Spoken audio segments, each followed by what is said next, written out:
Welcome back sa aking channel. Kapamilya actor Gerald Anderson pumalag sa fake news. Kinumpirmang hindi sila nagbalikan ni Julia Barreto at kasalukuyang single daw siya hanggang ngayon. Panuurin at pakinggan ang buong detalye.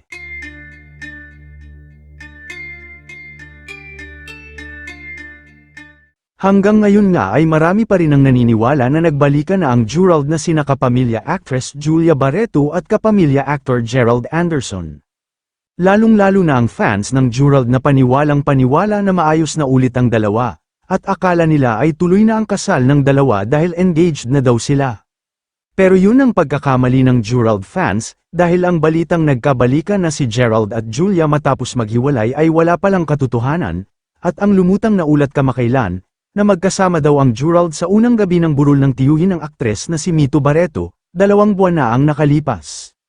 Subalit wala din daw pala itong katotohanan, dahil espekulasyon lang ito ng mapaglarong isip ng mga netizens, dahil mismong si Gerald na ang nagkumpirma na walang balikan na naganap sa kanila ng kanyang ex na si Julia.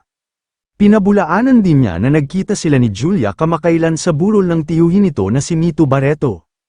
Dahil nang tanungin si Gerald ng editor ni Janice na video kung totoo ba ang chismis patungkol sa kanila ni Julia kung nagbalikan na ba sila.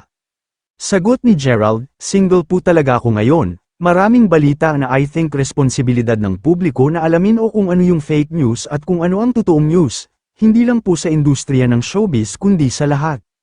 Sa ngayon ay klaro na walang balikan na naganap at hindi totoong engaged na sila ni Julia matapos maghiwalay, dahil mismong nanggaling na kay Gerald na hindi totoo ang kumakalat online.